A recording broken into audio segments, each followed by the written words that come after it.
வணக்கம். நான் இளங்கோ. நம்ம இப்போ ஆம்பூர் பகுதியில் தாங்க இருக்கிறோம். அதாவது ஆம்பூரில் நடக்கக்கூடிய அந்த உயர்மட்ட மேம்பாலம் கிட்டத்தட்ட ஒரு 2 ஆண்டுகளுக்கும் மேலாகவே நடந்து வந்துட்டுருக்குது. அந்த மேம்பாலம் எப்படி இருக்குது என்ன அப்படின்றது தான் இந்த பதிவில் ஒரு சிறிய பதிவாக நம்ம பார்க்க போகிறோம். அதாவது ஆம்பூர் அப்படின்னோடனே நம்ம எல்லாருக்கும் உடனே ஞாபகம் வருது அந்த ஆம்பூர் பிரியாணி அப்படின்னு நமக்கு ஞாபகம் வரும். ஆனால் ஆம்பூரில் பிரியாணி மட்டும் இல்லைங்க. இப்போது இந்த பாலம் கட்ட ஆரம்பித்தாங்களோ அதுலேருந்து இந்த ஆம்பூர்னால இந்த பாலமும் நிறைய மக்களுக்கு ஞாபகம் வந்துடுது. அதுக்கு நிறைய சம்பவங்களும் இருக்குது. இந்த ஆம்பூர் பார்த்திங்கன்னா திருப்பத்தூர் மாவட்டத்தில் இருக்கிற ஒரு பகுதியாகும். அதாவது பெங்களூர் இருக்குது இல்லைங்களா, கர்நாடக மாநிலம் பெங்களூர் மற்றும் பிற இதர பகுதிகள் அங்கேருந்து அப்படியே வேலூர் வழியாக சென்னையை இணைக்கக்கூடிய மிக முக்கியமான ஒரு சாலை அப்படின்னா இந்த பகுதியை நம்ம சொல்லலாம். அதில் அப்படியே நேராக கிருஷ்ணகிரி வாணியம்பாடி பைபாஸ் இப்படியே ஆம்பூர் நகருக்குள்ளே போகுது. ஆம்பூர் ஊருக்குள்ளே இருந்தாலும் ஆம்பூரில் எப்போ இந்த புறவழிச்சாலை அதாவது பைபாஸ் போட்டாங்களோ அப்போலேருந்து நிறையா மக்கள் இந்த பைபாஸையும் டவுன் ஆக்கி விட்டாங்க. அந்தளவுக்கு போக்குவரத்து சிக்கல்கள் அதிகமான காரணத்தினால இந்த பகுதியில் உயர்மட்ட மேம்பாலம் அமைக்கும் பணிகள் ஒரு 2-3 கொரோனாவுக்கு அப்புறம்தான் நினைக்கிறேன் ஆரம்பித்து நடந்து வந்துட்டுருக்குது. இந்த பாலம் பார்த்திங்கன்னா கிட்டத்தட்ட ஒரு கிலோமீட்டருக்கு மேலே இருக்குங்க. அவ்வளோ பெரிய ஒரு மிக நீண்ட ஒரு பாலம். அதாவது என்ன அப்படின்னா ஆம்பூர் ஊருக்குள்ளே போகிறதா இந்த பில்லர்லாம் இருக்குது இல்லைங்களா, இதை இடதுபுறமாக ஆம்பூர் ஊருக்குள்ளே போகிறது. அப்புறம் நிறைய ஊர்களுக்கு போகும்.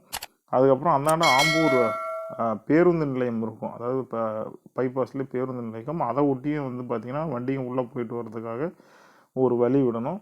அதுக்கடுத்து தான் ஆம்பூர் ரயில்வே ஸ்டேஷன் இருக்கும் இல்லைங்களா, அங்கேயும் பார்த்திங்கன்னா அந்த பக்கம் இந்த பக்கம் போயிட்டு வரதுக்கு வழி விடணும்னு சொல்லிட்டு கிட்டத்தட்ட இந்த மேம்பாலம் ரொம்ப நீளமான ஒரு மேம்பாலம், கிட்டத்தட்ட 1 கிலோமீட்டருக்கு மேலே இருக்கும். அந்தளவுக்கு நீளம் அதிகமான மேம்பாலமாக இது கட்டப்பட்டு வருகிறது. அது மட்டும் இல்லாமல் இன்னொரு சிறப்பு என்ன அப்படின்னு பார்த்திங்கன்னா, இந்த பில்லர் இருக்குது பார்த்திங்களா, நம்ம பொதுவாகவே மேம்பாலம் அப்படின்னா பார்த்திங்கன்னா பில்லர் எடுத்து ஃபுல்லாக சைடில் அதை தாங்கி அதுக்கப்புறம் இருக்கிற மாதிரி இருக்கும். ஆனால் இந்த நடுவில் பாருங்கள் சிறிய பில்லர் இருக்குது. சைடில் இணைப்பு வச்சு அதில் மேலே தாங்குற மாதிரி கொடுத்தாங்க. இது ஒரு வித்தியாசமான மேம்பாலமாக இருக்கும் அப்படின்னு நினைக்கிறேன்.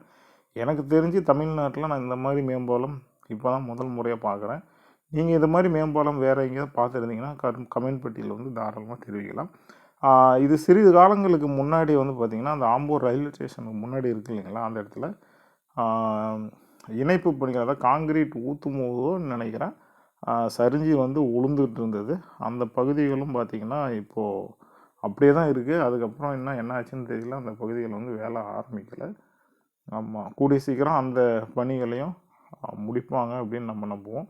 இப்போ நம்ம இருக்கிற இடம் இந்த ஆம்பூர் ரயில்வே ஸ்டேஷன் இருக்குது இல்லைங்களா, அதுக்கு எதிரில் தான் நம்ம நின்று இந்த பாலம் இங்கே வேலை நடக்கிற பணிகளை பார்த்துட்ருக்குறோம். அது தெரியுது பாருங்கள், அந்த பச்சையை போட்டு வச்சுருக்காங்க இல்லைங்களா, அந்த பகுதி தான் அந்த ஒரு சில மாதங்களுக்கு முன்பு பாலம் பாருங்கள் அந்த இடிஞ்சு விழுந்த பகுதி அப்படியே தான் இருக்குது.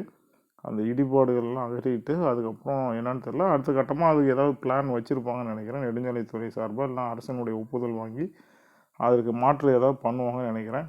ஆமாம், அது நல்லா பண்ணாங்க அப்படின்னா உண்மையிலுமே அது ஒரு நல்ல பயனாக இருக்கும். இப்போ நம்ம இருக்கிற பகுதி பார்த்திங்கன்னா ஆம்பூர் ரயில்வே ஸ்டேஷனுக்கு முன்புறம் பாருங்கள், இதுதான் ரயில்வே ஸ்டேஷன். அங்கே வெள்ளை அடிக்கிற பணிகள் பண்ணிகிட்ருக்குறாங்க. அதுதான் நம்ம பார்த்துட்ருக்குறோம்.